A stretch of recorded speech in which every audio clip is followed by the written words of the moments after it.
And we're live. It is Wednesday, December 4th, the year of our Lord 2024, 8 o'clock a.m., remarkably in both Montreal and Washington, D.C. The sun is shining. That's actually not entirely true, but the birds are chirping. It's going to be a great fucking day. And you are watching Dog Shirt TV, which is, as you may have heard, the word is spreading, a revolution in morning television. I am here with the great Eve Gamond, who does not have a last name on her screen and should fix that. And we are joined by Toomas Ilvis.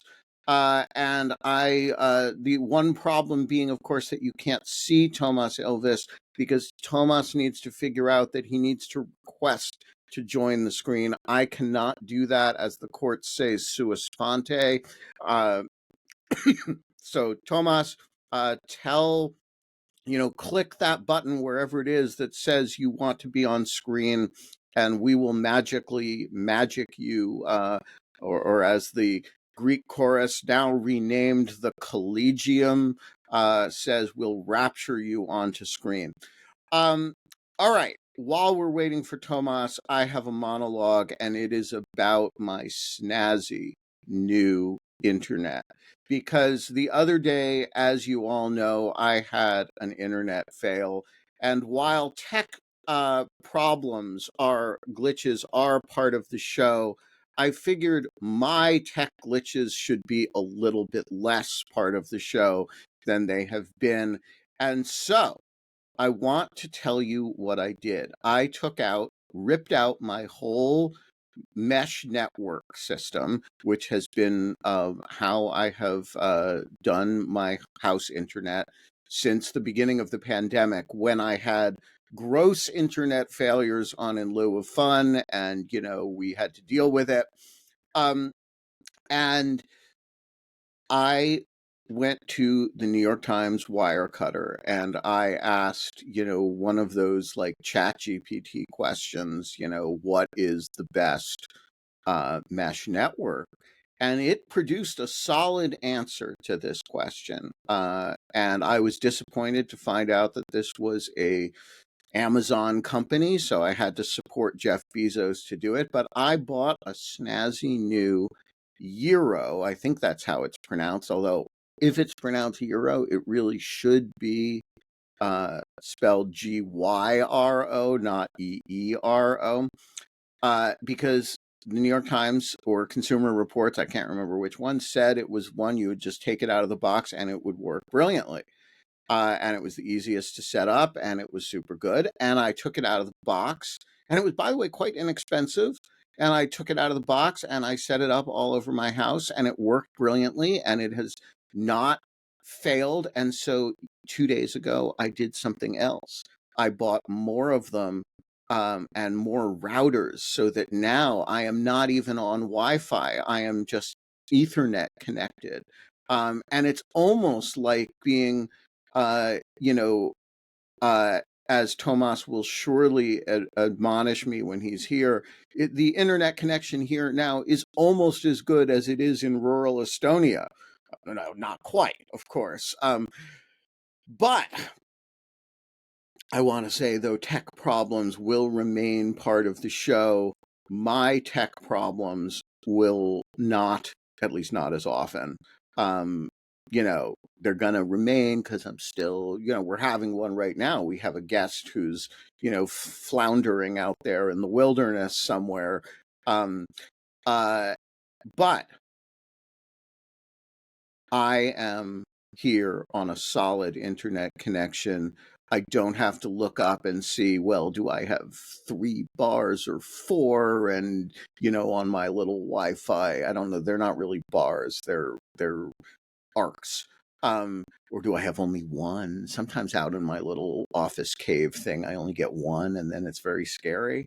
And notice what you're not seeing, Ev. You are not seeing blurry me because my internet is preserving bandwidth. Riverside is preserving bandwidth by making me blurry to everybody and just saving locally, right? I look sharp and crisp, and the edges of me are like defined. You can see the dog on the dog shirt, and he's very proud today because this is Vishla shirt. Um, and you know, it's a revolution in the revolution of morning television. All right, let's find. I thought Tomas was going to show up during that uh, introduction, but looks like we're going to have to go get him. Um, and I don't know how to do that. I actually cannot see who is in the audience. So I can only see who adds to the chat.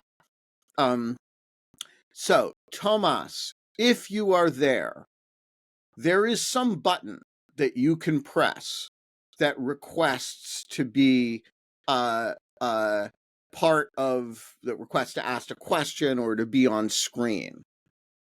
If you press that button, I will admit you pronto, and you will be raptured out of the Greek chorus. In the meantime, I am going to continue this with a little introduction to Tomas, and also to tell about how it is really just impossible to get his name right. So when I first met Tomas, I assumed, because there were two O's in Tomas, that in Estonian, the name Thomas was pronounced Toomas. And so for the first couple times I dealt with him, particularly in public, because, you know, when you just meet somebody, you usually don't use their name. You just, you know, say, hey, you, or hi. Um, uh, I would refer to him as Toomas Hendrik Ilves. And eventually, Tomas is a very polite guy, and he doesn't correct people willy nilly. But eventually, he quietly pointed out to me that the name was actually pronounced Tomas, as though it were as though there were one O. And it took me a while to internalize that because, you know, I've known him as Toomas Hendrik Ilves, and every time I see his name, it looks like it's Toomas Hendrik Ilves. So it took me a while to internalize that that it was actually Tomas, but I finally did it, and mentally, the way I did it was to lose the fact that there was a second O. So the other day, when I sent him the very calendar invite that he is now trying to use to get into the show, um, I wrote Dog Shirt TV with Toomas Ilvis with a 1 O. And he sent me back, in addition to a calendar invite acceptance, a email that said, Toomas! Exclamation mark, not Tomas. And so let me just say, there is no way to get this guy's name right unless you speak Estonian. Either you're going to misspell it or you're going to mispronounce it. I'm guilty. I just want the confession out there. I want to say, Tomas, your name is harder than finding the button on the Riverside thing to request being a on the screen. Are you in communication with him? Like, are you? I was. He sent me a text that he was that he was his that he was on and waiting, but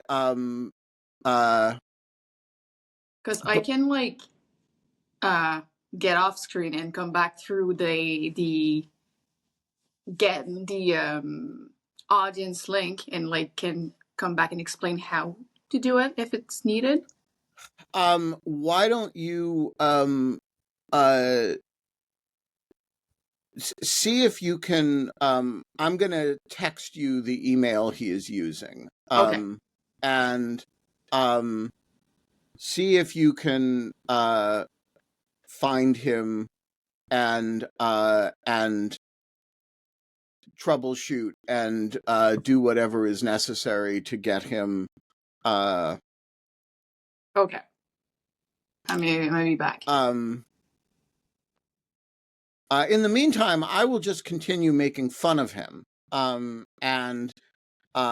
And we'll see if, and by the way, if any members of the Greek chorus want to shame Tomas by showing that they know how to jump onto the screen, feel free. We're not above mocking our guests on the show.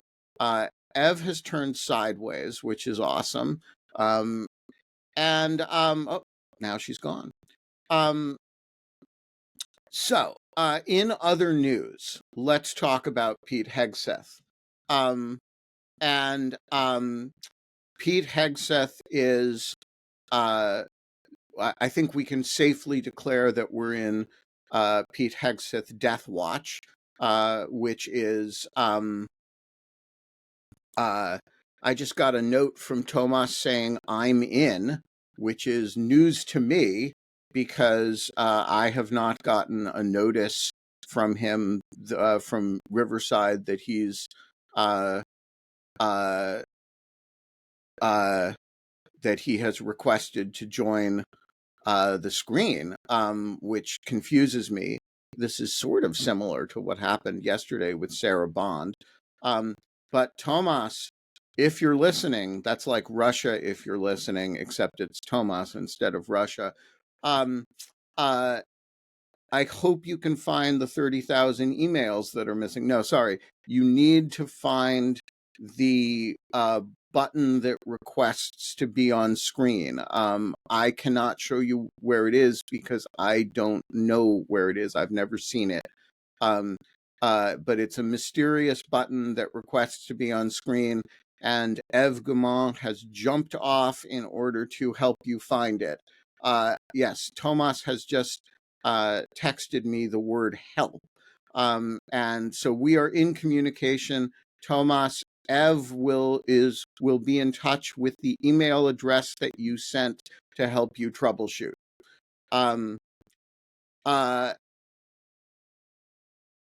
Pete Hegseth Death Watch.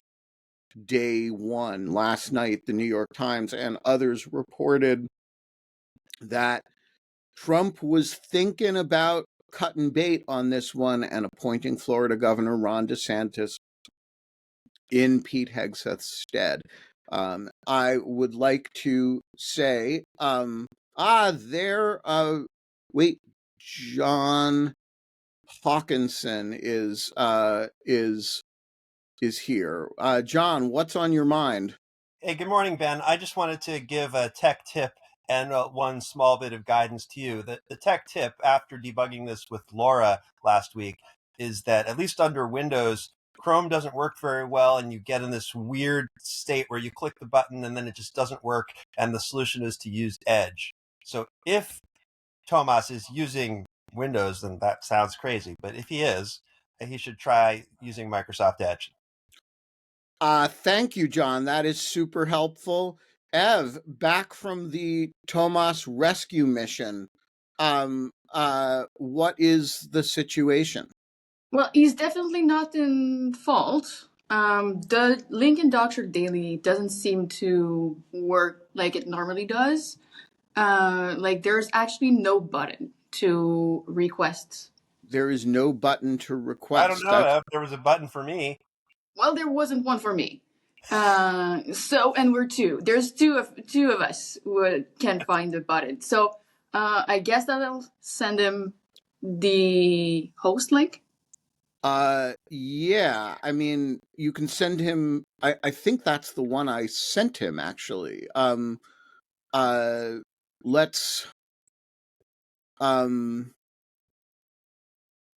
see. Let's try this. Whoops. Oh. Now he's calling me. Which on a FaceTime video. With your snazzy new internet, maybe you can have him on FaceTime. Hello, Tomas. So what are you seeing on the screen when you try to join?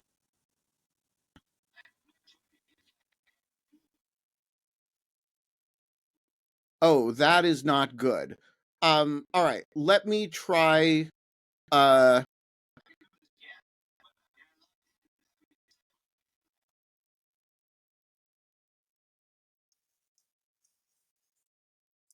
that is not what's supposed to happen. So the answer is Riverside is glitching today, which is consistent with Ev's experience.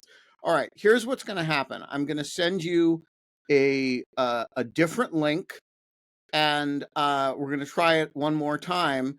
And if we can't get it done, we will. I'm going to send you two different links. One should zap you directly on screen, and the other should just put you in the audience and let you request. Okay. All right. All right, we're going to try this. So remember, I started the show by saying tech problems were no longer part of the show. That is, of course, an adorable lie, because no sooner do you say that than that becomes try this. And if it doesn't work, try this.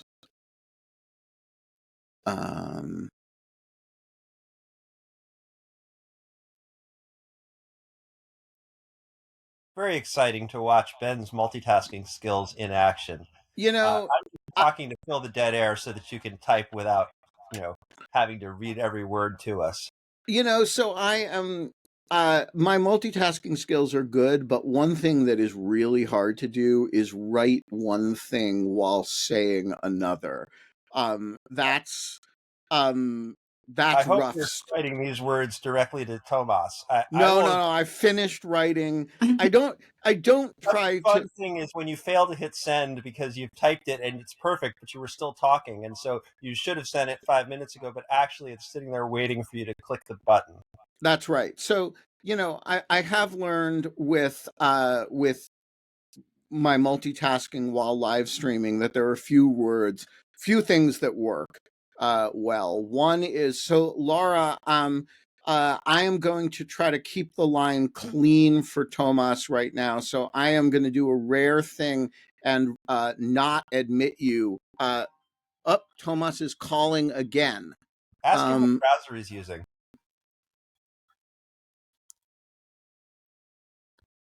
Hey.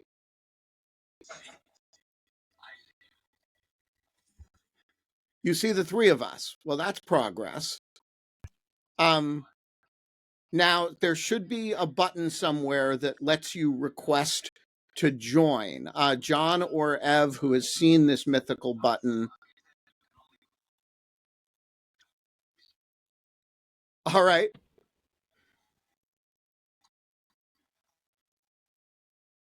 We're making progress. So there are a few good rules of multitasking, speaking while live streaming. The first is you can multitask. When Ev is speaking or when the guest is speaking, I can do all kinds of things.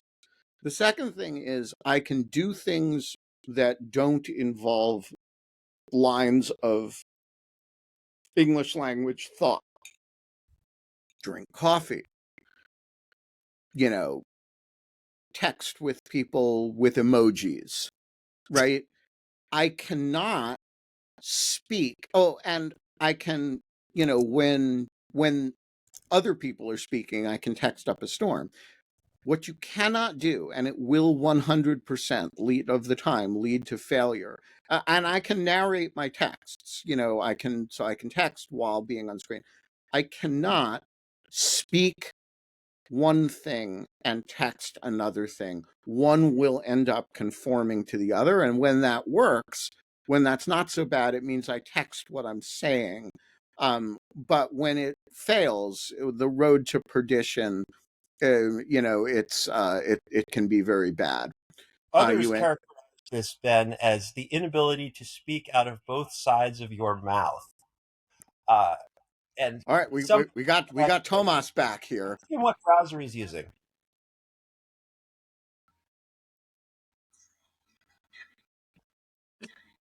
I heard a Chrome. Chrome. That means he's on Windows. I would suggest he try Edge. So are you under in a Windows machine? You're on a Mac, and you're on Chrome. So okay. I have no guidance. So do you see the three of us yet? And you see that we're making fun of you and that sort of thing? Okay, good. So Ev, where is the button that Tomas needs to press? Purple. Bottom center, there's a purple button. And it just doesn't work.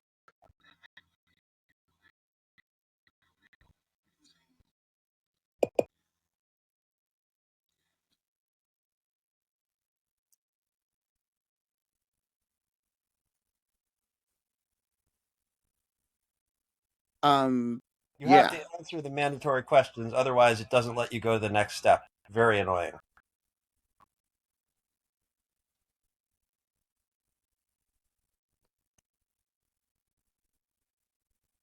Whoa! And I've gotten the request. All right. Let's hang up Tomas's phone and admit him. And up he pops. Tomas with two O's pronounced. Button, or is he doing that for me? No. We've got you. Toomas with two O's, Hendrik Ilvis, pronounced like Thomas or Tomas, but spelled like Toomas, former president of Estonia, Riverside incompetent, advocate of e-government, foe of Vladimir Putin. Welcome to the show. Thank you. It's great to be back, though it's a different name now, but back in the old days. It's true, although the more things change, the more they stay the same. How have you been? How are you holding up in the new Pete Hegseth era? Well, I don't know. Hegseth isn't really the problem. But I like naming the era after him. Right. Well, I mean, there are a number of people sort of we could name the era after. Who's your preference? Tulsi Gabbard? Well, I think the overarching term would be the Donald J. Trump era. Right, but that's what people expect us to say. I see. How do you distinguish it from the first one? The once and future king. Well, you'll be pleased to know, Tomas, that today arriving in my mail from Amazon.com is not one, not two, but three children's books by Kash Patel, the third of which is called The Plot Against the King 3, The Return of the King.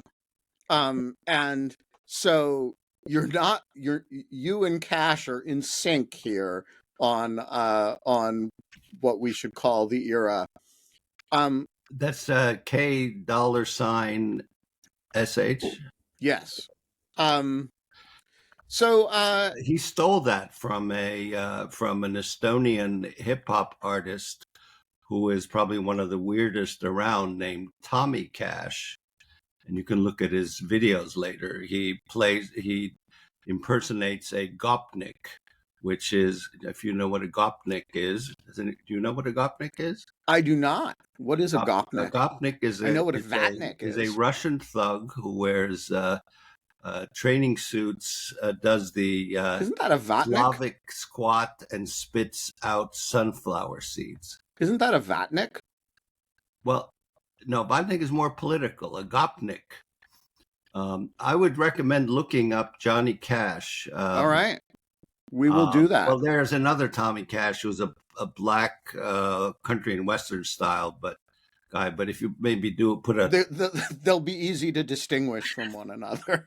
But they're really great videos. I mean, they make fun of all kinds of things, Russian mafia culture. He's very popular in kind of like upper tier avant-garde circles. Excellent. Speaking of upper tier avant-garde circles in Estonia, I'm in New Jersey at the moment, just so you know. You're in New Jersey? Yes. Ah, okay. Well, speaking of upper tier avant-garde circles in New Jersey, I hear there was a movie made about you, a documentary about what an avant-garde weirdo you are. That is true. Is there an English language subtitled version yet? Well, first of all, it's like it's either like Robert Altman's Nashville or I Am Curious Yellow, I Am Curious Blue. There are two versions, one of which has not been made yet. The one version which exists, which does have subtitles but has not been officially released, is something that makes sense only to Estonians, because it's sort of Estonians look at what a weird guy this was sort of in his life. But for foreign audiences, when it was played once in New York, a Yale film professor came up to me and said, "I thought it was a mockumentary, but it's real." And the problem is because it's a cinema verite movie. It just followed me around. The problem is the people filming couldn't follow me around to anything that was serious. So it comes across as kind of a joke, whereas all the serious stuff is left out. I think there are one or two snippets of speeches I gave, such like I gave the Winston Churchill speech, on the anniversary of his speech and various other things, but all the policy stuff got left out. So it's all kind of looking at, what a wild guy was who played all kinds of weird music and did stuff like that, which for the Estonian public is funny, but for the non-Estonian public, it's like, who is this guy? Right. Sorry, go ahead, Ev. Well, so you've been on the show quite a few times, so I thought I knew you and your background quite well. And yesterday I was kind of listening to podcasts, and I realized that there was a whole backstory that I didn't know about. And like, now that you're talking about the wild character that you are, can you just like introduce you to the audience who think that knows you but maybe doesn't? Yeah, it's a great question. So what's the secret Toomas Ilves story that every Estonian knows that comes off as a joke to Americans? Okay, well, the Stalin called his famous book the Kratki Kurs, or the short course. I was head of the Estonian service at Radio Free Europe, pretty wild there as a much younger person. Did all kinds of things and had never been done, such as visit the Soviet Union as an employee of Radio Free Europe, but not a defector, like one of my employees who defected back to the Soviet Union 2 months before it collapsed. Then I was made the ambassador to the United States, the first Estonian ambassador after the war to Washington. And you had to renounce your U.S. citizenship to do that, right? I didn't have that for very long. I was a green card kid until about, I was a green card person until I guess I was 26. So from 26 to 38, I guess I was a U.S. citizen, which didn't stop me from getting the Daughters of the American Revolution prize as best student in history in Leonia High School, which I always thought was great because, I was a foreigner. I am again. Then I was foreign minister for 3 years. My main job was getting the Russian troops out. In that meantime, Estonia, this is a whole different story, but it was incredibly poor. I came up with this crazy idea that we need to digitize the country, which I managed to push through somehow, being just a civil servant, but nonetheless, they took off. And mainly because the Minister of Education was an astrophysicist who thought it's it's a good idea. So that path in my life led Estonia to go full digital. And the whole idea behind that was that it was the only thing where we were on a level playing field in the world. I mean, everything else, we were very poor, and but the World Wide Web had just come out. In fact, I mean, it was really discovering the first web browser that made me think of this. Then I was, and I dealt with Russian troop patrols as ambassador. Then the president called me back to be foreign minister because the government had collapsed. I went back to Estonia as foreign minister, and the Estonians at the time thought the European Union was a bunch of nonsense. And that all that mattered was joining NATO. I came in there, and to everyone's chagrin, I said, we'll never get into NATO unless we get into the European Union, which at least has an objective sort of evaluation process and couldn't be vetoed by Germany, France, the UK, which would have vetoed us for political reasons. But once you're in the European Union, this is really getting crunched in here. Once you're in the European Union, no other EU member could veto us. So then all we'd have to worry about was the US, Canada, Norway, and Turkey, which were the non-EU members. Anyway, we got into the EU, got into NATO.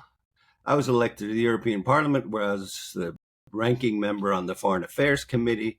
Then the Estonian Liberals. In the meantime, we'd elected a new president who was an old-style commie, sort of, I don't know. So the Liberals, the Social Democrats, and the Conservatives came to me and said, we'd like you to run for president.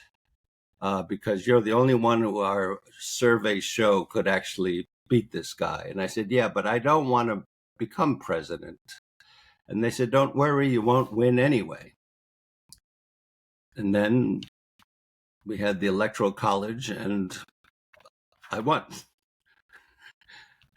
So I won. I was president. You have to keep in mind, this is unlike the U.S. president and its presidential system. Estonia is a parliamentary system, like most of Europe is, which means that the president is head of state, but does not have any serious executive authority, except in our case in foreign affairs. That's a whole other discourse I'd like to go into, that the U.S. presidency is based on a misunderstanding of the UK, but that's something else. Because it's based on an understanding of the 18th terms, and then based on the understanding of the UK from the 18th century. Well, this was after 1688, when the king actually had no power. He had been reduced. So the whole second half of the Declaration of Independence, you see why the DAR gave me this award. The second half of all of the accusations against him, or he did this, are nonsense, because it was actually all the British Parliament and the Prime Minister, not the king. But we ended up blaming George III for everything and adopted a kind of a mirror version of the king. Poor George. So I want to ask you how bad we look from the Eastern European front. I don't think bad is the word. I think it looks like we're worried. I would say that the countries, there's still liberal democracies of Central and Eastern Europe. I mean, there's some that aren't anymore. Are quite concerned about the kind of, the pronouncements of the president-elect, of his vice president, many of his advisors. Estonia spends more on defense per capita, percentage of GDP per capita than the United States at this point, largely as a function of this. I mean, Poland is number one, we're number two, number three is the United States in NATO. Right. But the threats about, abandoning us is countries that don't pay is enough to get us up there and over and above the U.S. at this point. And is your working assumption that Trump will abandon Europe and alliances, or is your working assumption that, rhetoric is rhetoric and inertia is inertia, or is the working assumption that there's just a huge range of possibility? Well, there are two aspects. One is actually what the United States does. The other is how Vladimir Putin interprets this. So you can see that, what you see over time is that Putin actually only takes the United States seriously and calibrates his responses to things based on what the United States is doing. The rest of the world in that worldview, China matters to him, but the rest of the West, in his worldview, is that everyone else is merely a colony of this nefarious Anglo-Saxon conspiracy. I mean, if you look at Russian media, it's always the Anglo-Saxons to blame. I think the UK is still in there because of the Crimean War in the 19th century, but they have a long historical memory. So very selective, but long. Yes. But the point is that it's not simply what is said by the U.S. government; it's also by how they see it. And of course, the current view of the United States is that it's a pushover. And this is in Russia, not on our part, not on the part of Europe. Which unfortunately the past 4 years have shown it to be, that it is so afraid of doing anything that it has not done anything. So I would say I would recommend a piece a week or so ago by Phillips O'Brien in The Atlantic, he's one of the better people writing about Ukraine today. And so I would, I don't know. It's not good. And the problem is that the United States has adopted a kind of a tenet of international relations theory, which is, to me, always struck me as kind of like scholastic discussions of angels on the head of a pin, but having to do with escalation, de-escalation, escalation management. All these things that came out of the 1960s sort of game theory approach, which unfortunately, it assumes rational actors, right? But the problem is what we've seen is this fear of escalation and the way that Ukraine has basically been forced to defend itself in a half-assed way, not given the weapons it's needed, and when given, then restricting their use. From the point of view of Russia, this is great. We know this really works. And then on top of that, if you know disinformation, as the Russians think of it, they have this concept called reflexive control, which is that you say something on purpose that will get the other side to do something. And the best example of reflexive control that I have seen in my career is when the Russians say, "Okay, we're gonna be forced to use nukes." And all of a sudden, everyone says, no, we won't do anything. We won't do anything. Really, let's not do any more. Let's. So the result is the horrible situation in Ukraine. And that's really my big worry these days. So back to your original question of how the U.S. is viewed, I think that in Western Europe, which is a little more secure, partially because they have us as a buffer, right? is that well, he's kind of a strange guy, and their biggest concern is tariffs, which of course would do huge damage to the European economy. But on the part of Western Europe, and especially I would say here Germany, I think the attitude is that, Well, I mean, if Putin attacks, well, he'll come defend us anyway, because first it'll have to get through Estonia, Latvia, Lithuania, Poland, and all And those. by then it'll be so dire that he has to do something. Right, right. So, So but what about, but what about from the Estonian, Baltic, uh, Czech, Slovak, Polish? not Slovak. No, because the Slovaks are on. Yeah, they've switched sides, right? So It's Czech, the resurrection of the Austro-Hungarian Empire 100 years after its demise. Hungary, Austria, though it's not as bad, but close, and Slovakia.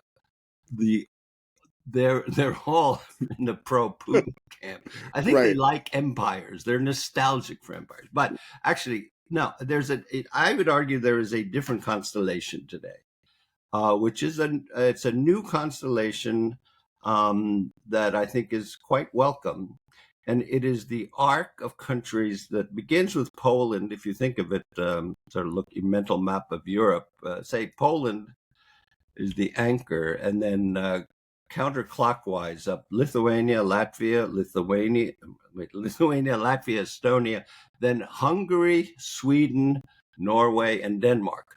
With the entrance of Sweden and Finland into NATO, there's been a complete change in the attitude of that country, those two countries, largely because they gave up on this illusion that they thought that they were really Safe. They had a special in, and right. They realized, especially because the Russians kind of screwed up by constantly doing nasty things. And those countries that I mentioned, so Poland, the Baltics, and the Nordics, comprise an arc of what I would say, I don't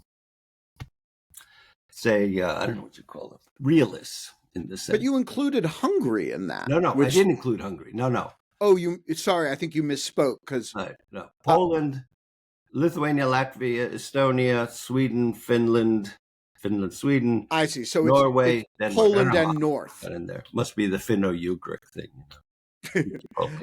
So what can those countries do together? Can they? I mean, the Finns have some very unusual military capacity, as do the Swedes. You guys are spending a lot, as are the. I assume that if the Russians leave aside U.S. intervention, if the Russians tried to invade, they would actually be entering a world of hurt. Which I'm not sure they fully understand, which is why the situation is so dangerous. But do you think that coalition of countries is actually, as things stand now, capable of defending itself? Well, of course, we are all members of NATO, so we assume that will be intact. A good example, one of the first things that the head of the Polish chief of staff said right after he left is that, because he couldn't say it before, he said, if any of these countries are attacked, within minutes, our missiles would be heading toward St. Petersburg. So, but there is this braggadocio, bravado, brainless, to continue with the alliteration, attitude on the part of Russian. Oh, we're going to. And we've seen all these, you've probably seen these posters of like Russian troops with the burning capital and with rockets falling on London and Paris. And I mean, this attitude, which is not really, shouldn't be there. I mean, it is kind of silly that everyone is kind of afraid of Russia when in fact it is economically a disaster.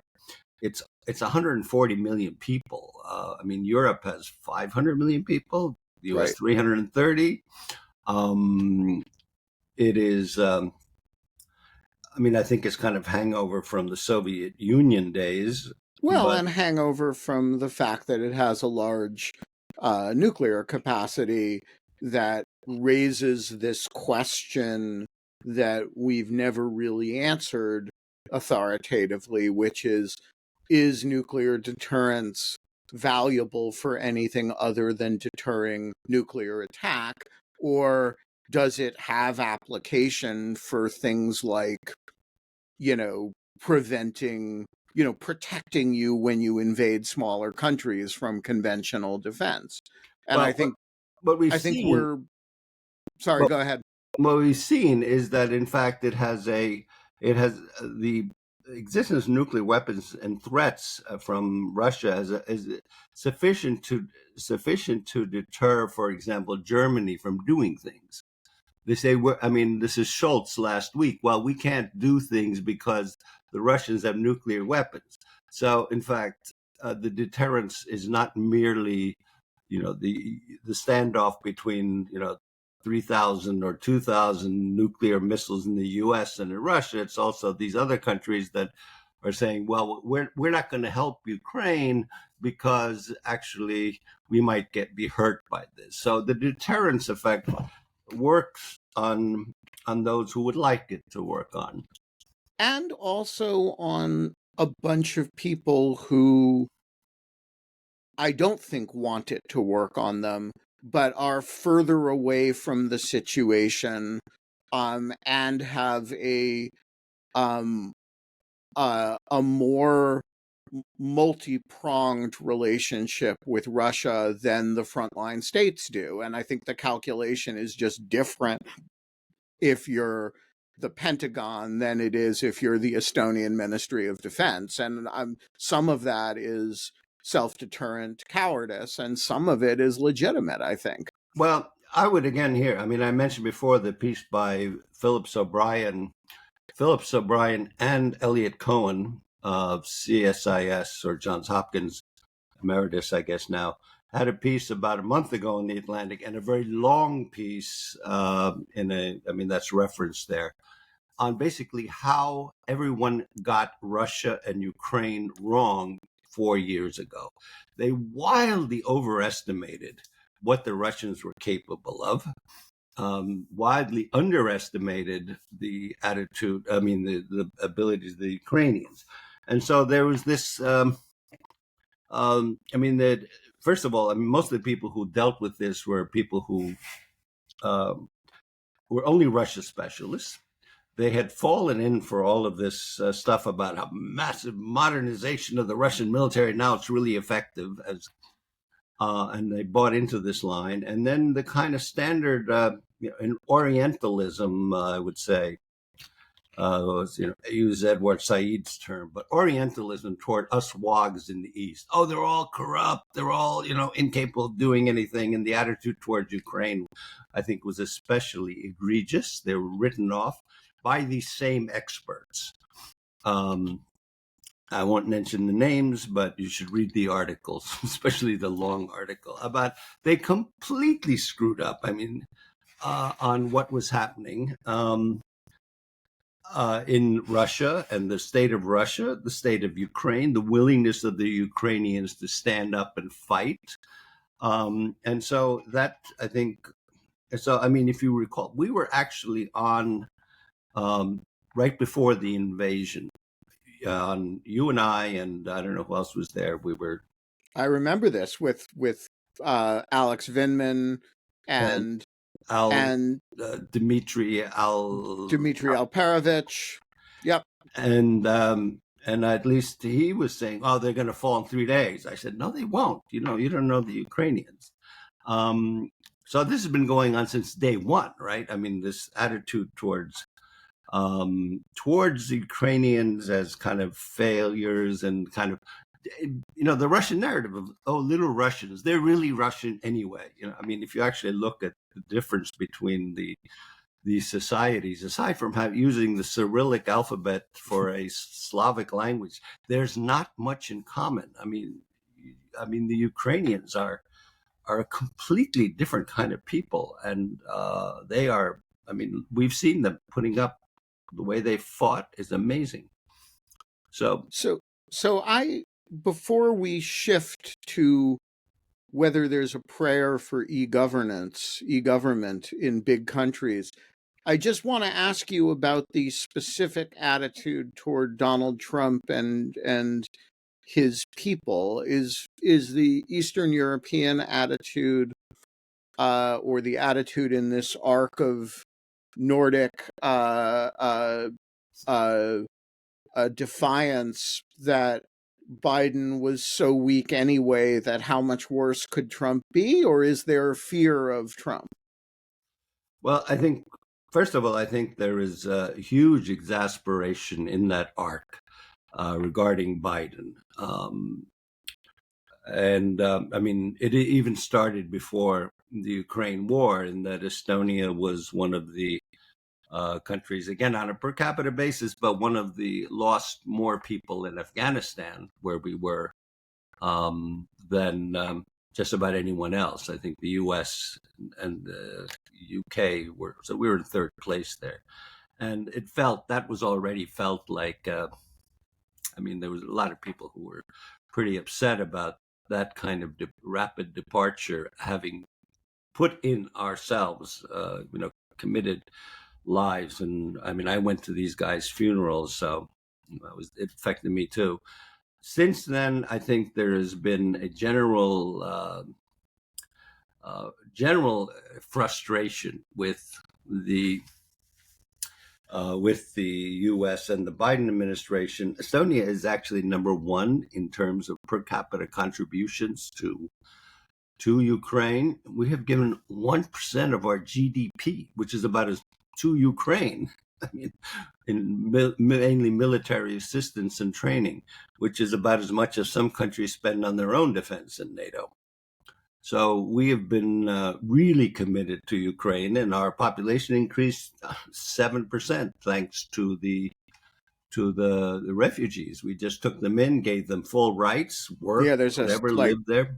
A lot of street language is Ukrainian in Tallinn. And I would say that's maybe a little point we can come back to, but I think that's one of the threats that Europeans don't understand enough, is what happens if Ukraine loses. We'll come back to that. When it comes to Donald Trump, I think people, it's bewilderment, pure bewilderment on what is. I mean, when you see the statements that come out of people, when we see Vance, saying, I don't give a shit about Ukraine.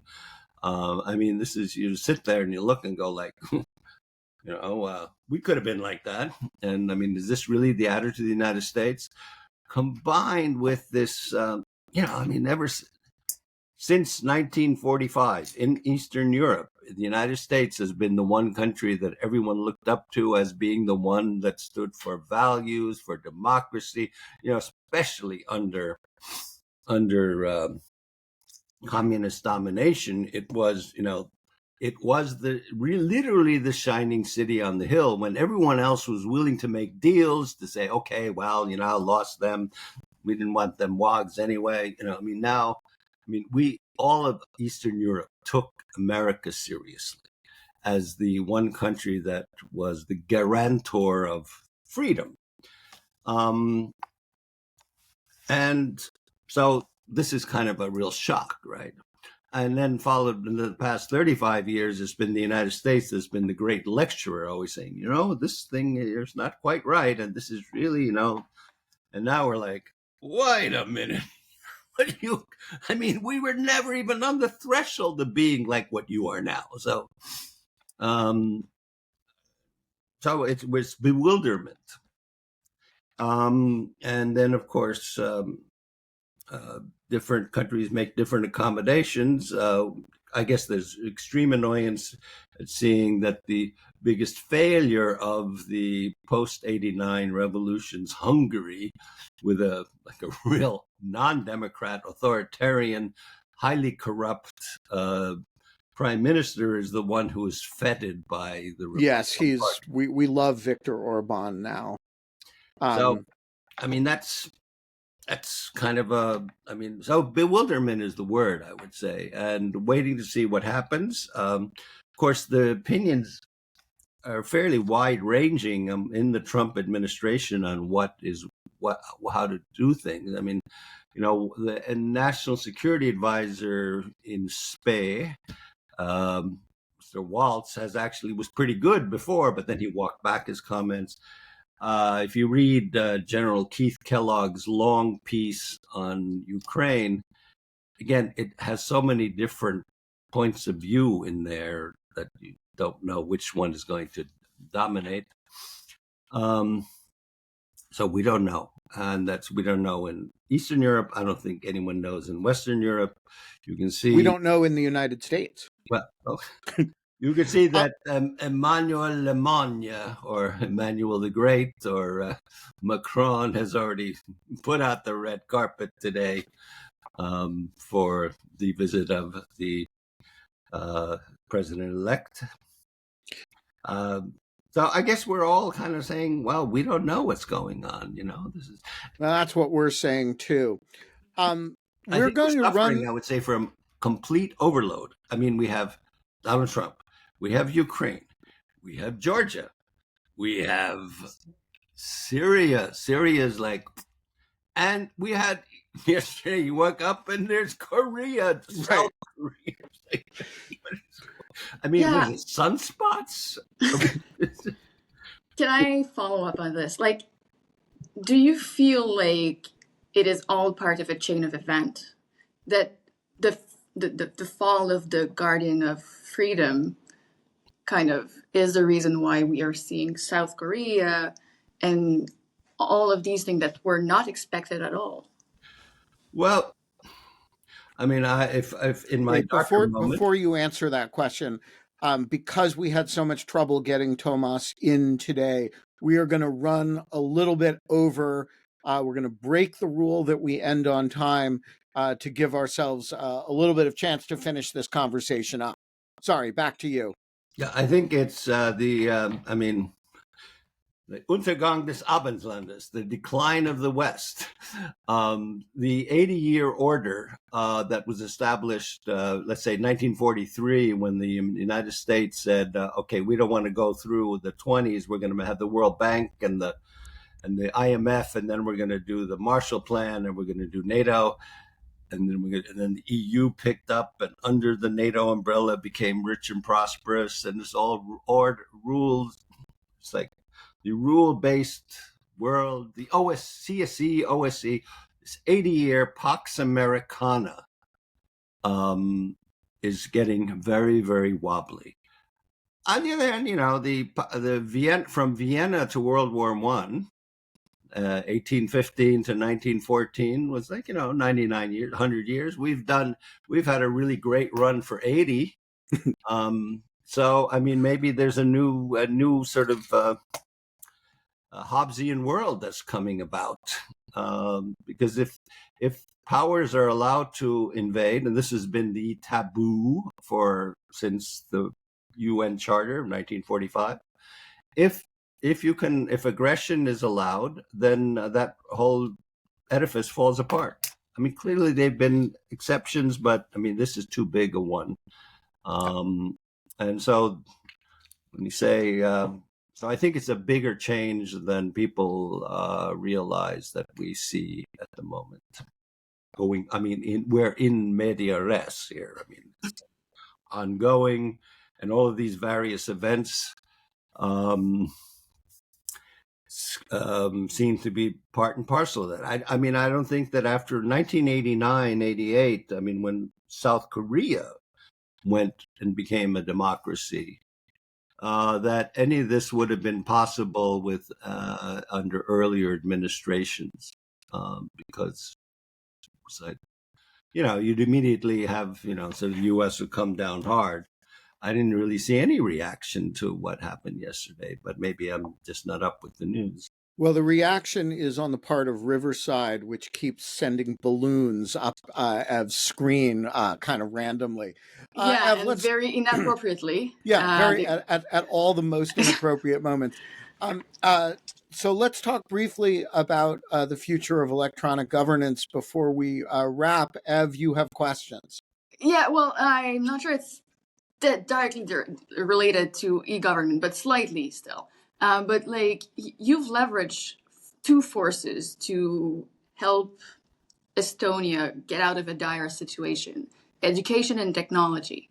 Where do you see a path for democracy to leverage these forces to face another dire situation, which is different, which is not, we're not talking about same sort of economic poverty or stuff, but we're facing quite important challenges in terms of democracy. I mean, now that I'm looking back on the past 30 years, I say, I mean, what we have done, I mean, just so you know, so the audience knows what we've done. I mean, basically, as of next spring, there will be nothing that you cannot do digitally in your relationship with the government, the state. The one thing left is getting a divorce. Can't do that online yet, but that's changing. Now, what's that done is that it makes government. And do you expect divorce rates to go up once it's possible to do it online? So high, it doesn't make any difference. But I mean, what that's done is that it means that people actually separate what is the government and what is the administration, to the point that, well, I mean, Estonians hate their government, whatever it is, the people who are running the show on top, as much as anyone anywhere else, but we trust the way things work. And they work really well. And someday I can do a demo for some of you on how well it works. You know, just like, wow, what are my prescriptions? What's my medical record? You know, what do I own? All this stuff just works. I met an Estonian on the subway here in Washington who could not believe the things we could not do electronically.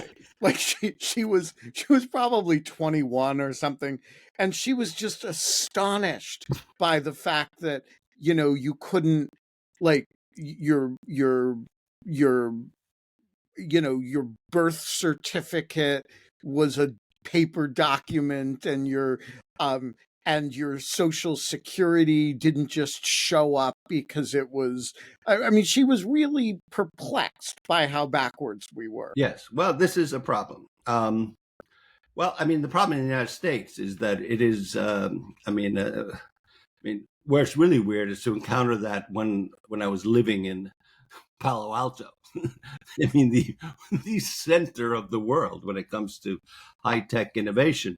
And the thing is, it's incredibly innovative in when it comes to the private sector, but the public sector is just a disaster.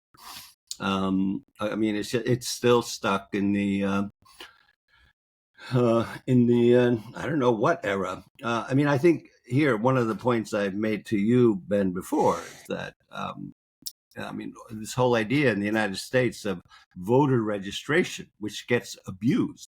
I mean, voter registration, I understand why in 1789 you needed voter registration, because there was no other way to figure out who's who, right?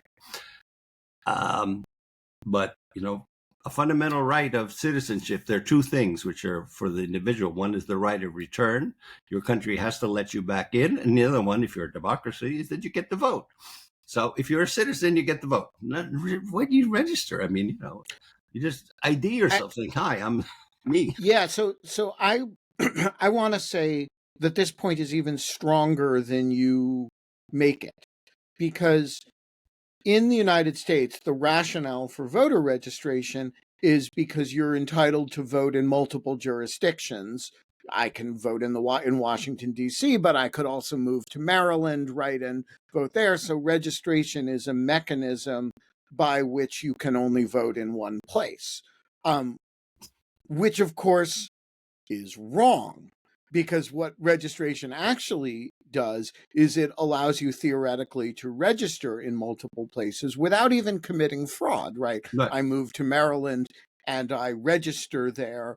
It does not, you know, void my DC registration until somebody bothers to purge it. And I'm not going to, nobody informs the district, hey, I'm leaving, right? And if you imagine that we all just had electronic addresses that were associated with our citizenship records, then if I move and I change my residence, it changes for tax return purposes. It changes for which state taxes me. It changes for where I vote. And there's no earthly reason why this solves the so-called voter fraud problem, which is not a real problem. But what is a real problem is voter rolls that aren't up to date. Well, I would say more broadly, just the efficiency of government. I mean, I realize there is major opposition to all kinds of things. I mean, there was huge opposition to having an ID in Greece. And I went there and I explained the Estonian system, and they said it'll never happen here because the Greek Orthodox Church will never allow any other kind of ID than their own, because everyone in Greece is Orthodox. And then COVID came, and then the government said, we can't afford any more of these like huge government offices with like 500 people sitting in a room. We can't do that. They'll all die. So they got IDs. I mean, I'm surprised that, in fact, that Elon Musk, in his government reform crusade, has not, in fact, being the techie he supposedly is, contacted the Estonians about, wait a minute, you guys got really efficient, right? How Have did you do talked it? to him about it? Well, I don't think he has my number or my email address. No, I mean, you'd think he would, I mean, it is one of the great examples of how you can really make governance efficient. But I think there's a different political agenda there. Maybe I'm wrong. I don't know. But anyway. No, I think you're probably onto something. Ev, do you have more questions on this before we wrap?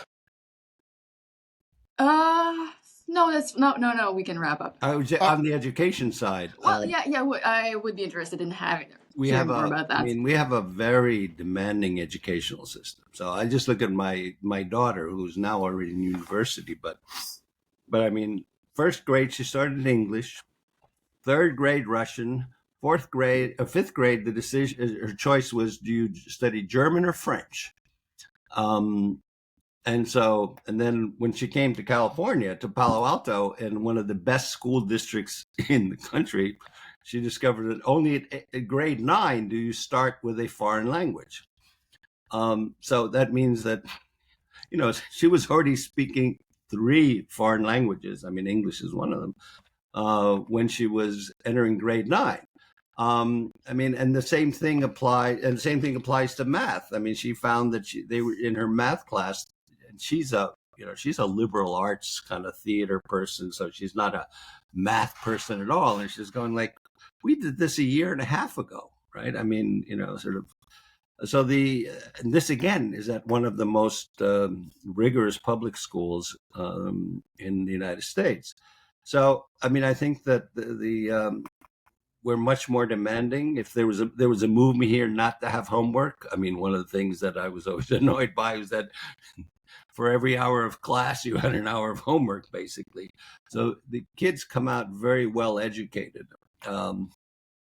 And that, I think, makes a difference too for societies. But And do you see a relationship between education and technology? Have you merged the two of them? Well, in some sense, and I started this program to computerize schools in '96.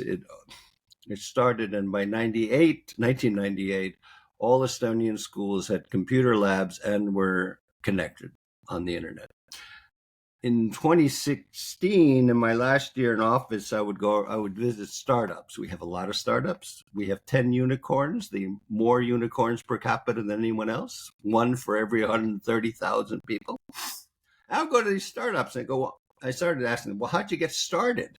And so these people, men and women in their late 20s, early 30s, would say, oh, I was a kid in your program back when I was like 15 or 13.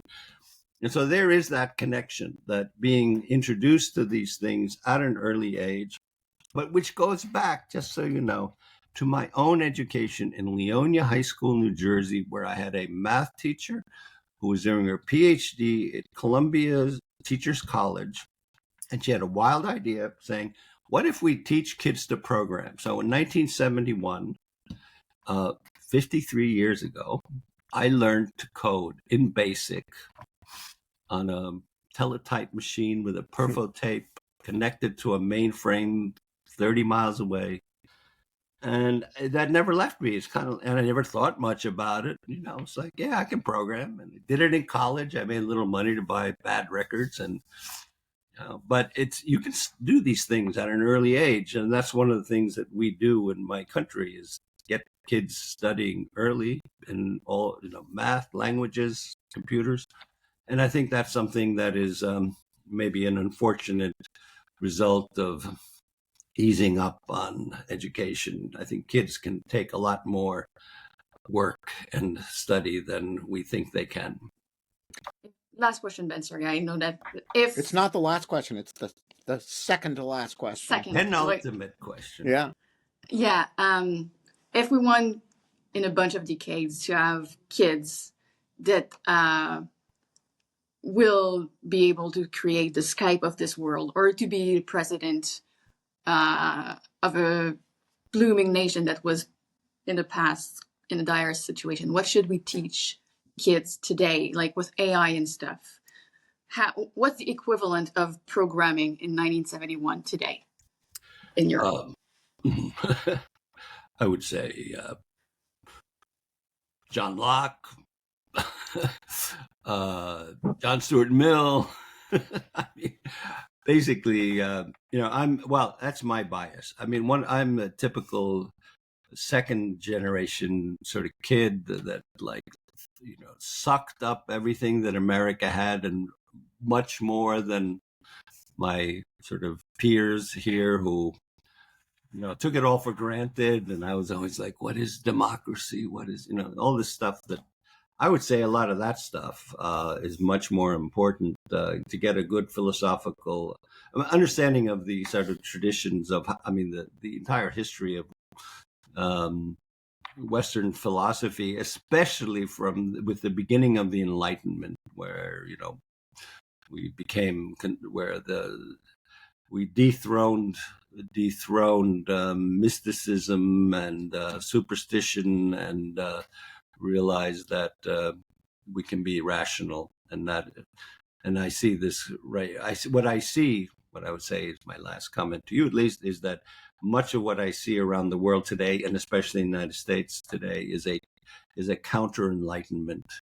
It is going back to an era before sort of Erasmus and the whole sort of even 17th century, 18th century Enlightenment, back to mystical beliefs that where dinosaurs and Adam walked the same earth at the same time. Well, on that note, the last question. Are you planning to be in Washington during this swing through the United States? And if so, do you want to be my guest on Project with Me, my new show from that Peter Pomerantsev premiered the other day in front of the Russian embassy? My old friend, Peter, yes. Indeed. You mean, the projection show? Well, we've done it. I'm a veteran. Yes, but this is a new show that is, we film it and we do an interview and we project together. I will send you the episode with Peter. It's kind of like a podcast, only with lasers and Russians and the Secret Service. And Ukrainians, I hope. Yeah, of course, always. Okay. I don't know whether I'll be there this year. I may, because, but certainly in next year, in the first half at least, I will be coming down. I'm waiting for my J1 visa to be at the Center for European Policy Analysis, which is in Washington, though not full time not there all the time. So writing about the things we talked about in the first part of the show. Excellent. So Well- I will be in Washington. I don't know yet when. Maybe I'll come before Christmas. I don't know. I have to see what the schedule looks like here. Well, let me know, and I will send you the video with Peter. I think you'll find it amusing. Is this going to be? This is live, I imagine, but This is live before a small group, and it will be put on YouTube later today. Okay. Well, if you can send me that link, I know some people who would probably get a kick out of this. I will send you that link as soon as it's up. Okay. Well, Toomas Ilvis, the former president of Estonia, making Estonia turn into the new Leonia, New Jersey. Thank you for joining us today. Well, thank you. Bye.